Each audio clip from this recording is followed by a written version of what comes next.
Medical साइन्समा जस्तै political साइन्समा पनि मानिसको रगत, दिशा पिसाब वा खकार जाँच्ने प्रयोगशाला हुँदैन।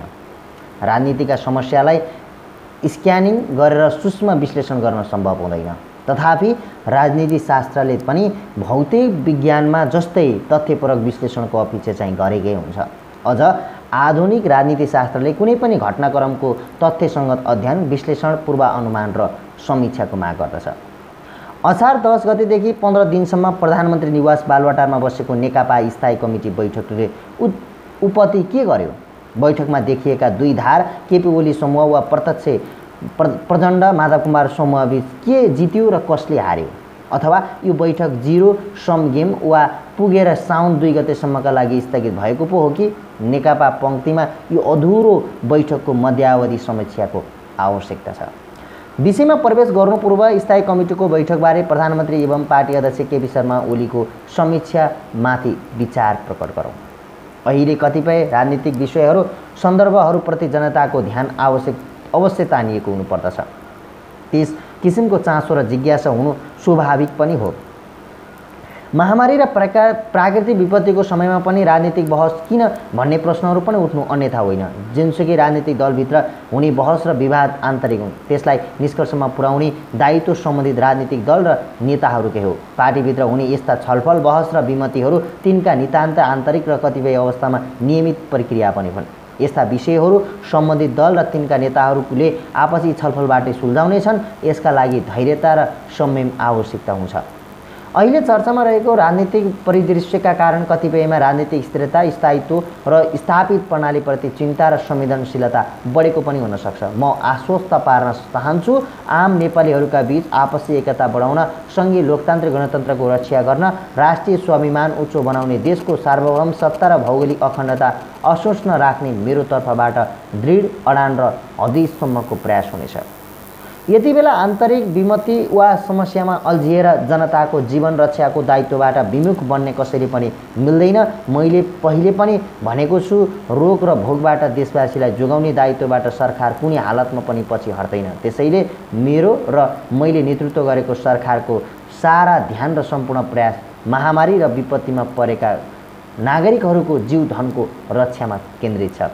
शुक्रबार साँझ देशवासीको नाममा सम्बोधन गर्दै प्रधानमन्त्री केपी शर्मा ओलीले फेरि भने, प्रधानमन्त्री ओलीले नेकपाभित्रको विवाद र बहसलाई आन्तरिक मामिला भनेका छन्। यसलाई निष्कर्षमा पुर्याउने दायित्व पनि सम्बन्धित राजनीतिक दल र नेताहरूकै रहेको बताउँदै प्रधानमन्त्रीले भनेका छन्, यस्ता विषयहरू सम्बन्धित दल र तिनका नेताहरूले आपसी छलफलबाटै सुल्झाउने, यसका लागि धैर्यता र संयमता आवश्यकता हुन्छ। कतिपयलाई राजनीतिक स्थिरता, स्थायित्व र स्थापित प्रणालीप्रति चिन्ता र संवेदनशीलता बढेको हुन सक्ने बताउँदै प्रधानमन्त्री ओलीले त्यस्तो हुन नदिने आश्वासन समेत दिएका थिए। र अब सरकारले ध्यान आन्तरिक विवादमा भन्दा महामारी र विपत्तिको केन्द्रित हुने प्रधानमन्त्रीको विश्लेषण छ। प्रधानमन्त्री ओलीले ठिकै भनेका हुन्। नेकपाभित्रको विवाद र बहस सो पार्टीको आन्तरिक विषय नै हो र यो विवाद सोही पार्टीका नेताहरूले नै सल्टाउनुपर्छ। तर यसो भनेर सत्तारूढ पार्टीको आन्तरिक विवादका कारण सिङ्गो देशको राजनीतिक प्रभावित हुने, लोकतान्त्रिक प्रणाली र संवैधानिक मूल्य मान्यतालाई खलल पुग्ने वा जनताका समस्या ओझेलमा पार्ने अवस्था आयो भने यसबारे आम जनताले चासो र चिन्ता प्रकट गर्नु अन्यथा होइन। त्यसैले नेकपाभित्रको विवाद सोही पार्टीका नेता कार्यकर्ताहरूको आन्तरिक मामिला हो भने केपी ओलीले नेतृत्व गरेको सरकार चाहिँ आम नेपालीको मामिला हो, जनसरकारको मामिला हो। सरकारमाथि चासो राख्न हक दैया सबै नेपाली जनताहरूलाई छ। नेकपाको आन्तरिक विवादकै कारण प्रधानमन्त्री ओलीले पदत्याग गर्नुपर्ने अवस्था आयो भने उनले आवेगमा आएर संसदलाई बहुमत रहेका पार्टी फुटाएर मिलिजुली सरकारको बाटोमा देशलाई धकेल्ने पो हुन् कि? संविधानमा व्यवस्था नभए पनि राजनीतिक निर्णय वा का आधारमा मध्यावधि चुनावतिर पो देशलाई धकेल्ने हुन् कि? सङ्कटकाल लगातार संसद विघटन पो गर्ने हुन् कि? नेकपा स्थायी कमिटीका बैठक बसिरहेका बेला यसकाले राजनीतिक प्रश्नहरू देशवासीमाझ उठेकै हुन् र कुर्सीको लडाइँकै कारण प्रधानमन्त्री ओलीले यस्ता कदम उठाए भने मुलुक राजनीतिक अस्थिरताको भुमारीमा फस्न सक्ने चिन्ता अभिभावकले पनि गरेका थिएन। तर प्रधानमन्त्री ओलीले शुक्रबार साँझको सम्बोधनमा त्यस्तो अस्थिरतातर्फ देशलाई नधकेल्ने वचन दिँदै भनेका छन्, म आश्वस्त पार्न चाहन्छु, आम नेपालीहरूका बीच आपसी एकता बढाउन, सङ्घीय लोकतान्त्रिक गणतन्त्रको रक्षा गर्न र राष्ट्रिय स्वाभिमान उच्च बनाउन, देशको सार्वभौम सत्ता र भौगोलिक अखण्डता अशोषण राम्रो मेरो तर्फबाट दृढ, अडान र हदैसम्मको प्रयास हुनेछ। अब कमसेकम प्रधानमन्त्री ओलीले यो आश्वासनपछि आशा गरौँ साउन 2 गते बस्ने स्थायी कमिटीको बैठकपछि उनले प्रधानमन्त्रीबाट हट्नु परेछ भने पनि उनले देशलाई अस्थिरतातिर धकेल्ने कुनै कदम चाल्ने छैनन्। पार्टीको आन्तरिक किचलोका कारण त्यस्तो अवस्था आयो भने उनी खरक्क बालकोटमा गएर बस्नेछन्। तर उनले बहुमत प्राप्त पार्टी फुटाउने वा देशलाई राजनीतिक अस्थिरताको सुरुङतर्फ धकेल्ने काम गर्ने छैनन्। सङ्घीय लोकतान्त्रिक गणतन्त्रको रक्षा, राजनीतिक स्थिरता, स्थायित्व र स्थापित प्रणालीप्रति ओलीले आँच पुर्याउने छैनन्। किनभने जनताले नेकपालाई 5 वर्ष सरकार चलाउन स्पष्ट म्यान्डेट दिएका छन्। दलीय व्यवस्थामा सरकारको नेतृत्व ओलीले गर्छन् वा अरू कसैले गर्छन् त्यो नेकपाको आन्तरिक मामिला हो। प्रधानमन्त्री ओलीले सही भनेका हुन्। जुनसुकै राजनीतिक दलभित्र हुने बहस र विवाद आन्तरिक हुन्, त्यसलाई निष्कर्षमा पुर्याउने दायित्व सम्बन्धित राजनीतिक दल र नेताहरूकै हुनेछ। किनभने जनताले नेकपालाई 5 वर्षको सरकार चलाउन र स्पष्ट म्यान्डेट दिएका छन्।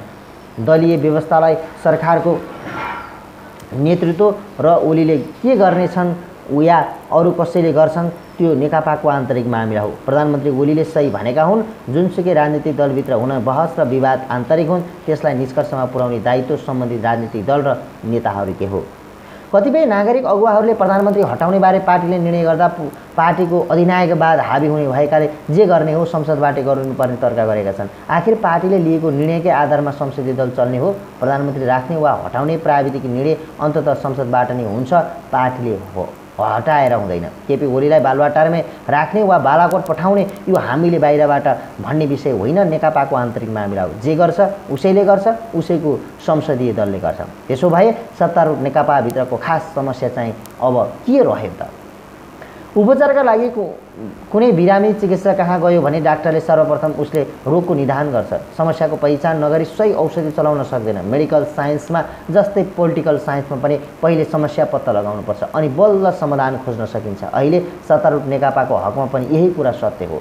नेकपाभित्र पनि केही समस्याहरू अवश्य छन् र तिनको समाधान सामूहिकरण रूपमा खोज्नुपर्छ भन्ने नै असार 11 गतेदेखि स्थायी कमिटीको बैठक बोलाइएको हो। तर 15 दिनसम्म बैठक बस्दा पनि नेताहरू समस्याको ठोस पहिचान र त्यसको उचित समाधानका केन्द्रित हुन सकेनन्। बैठक गैर विषयमा बरालियो। असार 26सम्म आइपुग्दा बैठक साउन 2 गतेसम्मको लागि सरेको छ। यो भनेको बिरामीको अपरेसनको मिति सारे जस्तै हो। नेकपा स्थायी कमिटीको बैठक पहिलो दिनकै बैठकमा विभिन्न 7 वटा एजेन्डा तय गरिएको थियो। ती एजेन्डाहरूमा अध्यक्ष द्वयले अहिलेको सन्दर्भमा बैठकलाई प्रारम्भमा मन्तव्य प्रस्तुत गर्ने, कोभिड-19 रोकथाम नियन्त्रण र उपचारबारे छलफल गर्ने, सीमा समस्या र समाधानबारे सरकारको कामको समीक्षा, पार्टी कामको समीक्षा र साङ्गठनिक एकताको पूर्णता, एमसिसी बारे छलफल गर्ने र विविधमा यस अन्तर्गत रुकुमको दलित हत्या सम्बन्धमा, नागरिक विधेयकका सम्बन्धमा र सांसद एवं प्रदेशसभा सदस्यहरूको बैठक भत्ता आदि बारेमा रहेको थियो।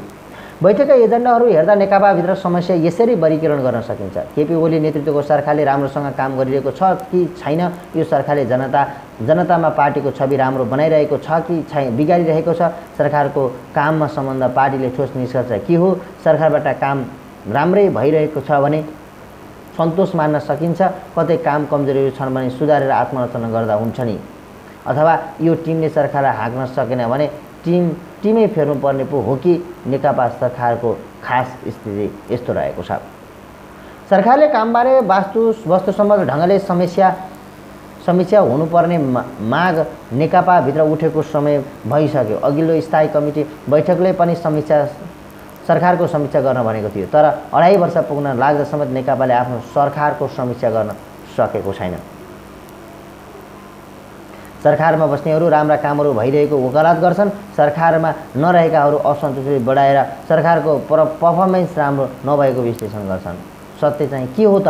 नेकपाका नेताहरूले सत्य पत्ता लगाउन सकेका छैनन्। नेकपाभित्रको पहिलो समस्या यहीँनिर छ। कतिपय राष्ट्रिय मुद्दाहरूमा नेकपाका नेता विपरीत धारमा बाँडिएका छन्। यो समस्यालाई तार्किक निष्कर्षमा पुर्याउन स्थायी कमिटीका 30 विषयहरूलाई पनि बैठकमा एजेन्डा बनाइएको थियो, जस्तो अमेरिकी सहयोग मिलेनियम च्यालेन्ज अपरेसन एमसिसी संसदबाट अनुमोदन गर्ने कि नगर्ने स्थायी कमिटीको बैठक बोलाउने जवाफ दिनुपर्ने थियो, तर यो विषयलाई 15 जेठसम्म छलफलमा रोकिएको थियो।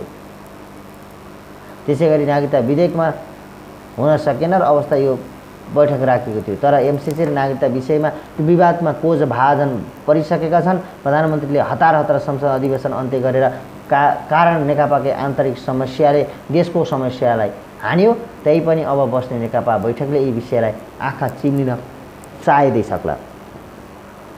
ती पार्टी एकतालाई पूर्णता दिने सवालमा पनि नेकपाभित्र समस्याहरूका गुजुल्टाहरू यथावत छन्। सम्भवतः यही कारणले पार्टी कामको समीक्षा र सामाजिक एकताको पूर्णतालाई पनि बैठकले एजेन्डामा बनाइरहेका हुन्छन्। पार्टीभित्रको एउटा समूहले सुरुदेखि नै एक व्यक्ति एक पद हुनुपर्ने जनाउँदै आएको छ। प्रधानमन्त्री ओली अध्यक्ष र प्रधानमन्त्रीको पद छोड्नुपर्ने र केही मुख्यमन्त्रीहरूले पनि दोहोरो जिम्मेवारी छाड्नुपर्ने माग भइरहेको छ। तलदेखि माथिसम्म यही विधि अपनाउनुपर्ने पार्टीका एक पक्षको माग छ। कसैले दुई पटक पदको भारी बोकेर काम नभ्याउने अनि कोही नेताहरू चाहिँ बेरोजगार बस्नुपर्ने गुनासो पार्टीभित्र छ। साथै पार्टी एकीकरणका मुख्य अधुरा कामहरू पनि पुरा गर्न सकेको छैन। अब नेकपाको महाधिवेशनको तयारी पनि थाल्नुपर्ने बेला भएको छ। यसका लागि सदस्यता नवीकरण, स्थानीय अधिवेशनहरू अगाडि बढाउनु पर्ने हुन्छ, वैचारिक वस्तुहरू व्यवस्थित गर्नुपर्नेछ। तर यी कामहरूतर्फ पार्टी नेतृत्व अहिलेसम्म उदासीन देखिँदै आएका अवस्था छन्।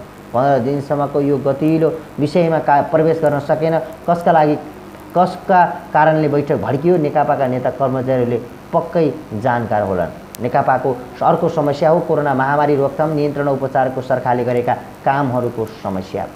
बालुवाटारमा बैठक सुरु भएको तेस्रो दिन उच्च स्तरीय समितिका संयोजक डाक्टर ईश्वर पोखरेललाई यसबाट रिपोर्टिङ गर्न रुलिङ गरिएको थियो। तर पोखरेलले आफू यसमा तयार भइ नसकेको भन्दै बोलाएपछि सीमा समस्या र समाधानबारे विषय एजेन्डामा नेताहरूले छलफल गरे। सरकारले नयाँ नक्सा नै जारी गरिसकेको थियो र यो एजेन्डामा निर्णय गर्नुपर्ने विषयमा खासै थिएन। भारतसँग वार्ताका लागि कूटनीतिक पहल गरियोस् भन्ने नेताहरूको बल रहेको थियो। बालुवाटार बैठक सुरु पोस्ट गर्ला भन्ने थियो। एकजुट भएर व्यवसाय कामना महामारीलाई ट्र्याकल गर्ने यो एजेन्डा सत्तारूढ दल नेकपाभित्र महत्त्वपूर्ण दायित्व हो। यसबारे पार्टी र सरकारको जनतामा बढिरहेको असन्तोषको ग्राफलाई बेलैमा बुझेर उपचार नीति अवलम्बन गर्न सकेन भने यसले आगामी चुनावमा नेकपालाई हान्न सक्छ। तथापि पार्टी नेताहरू यो योजनामा गम्भीर समस्या सहमत छैनन्।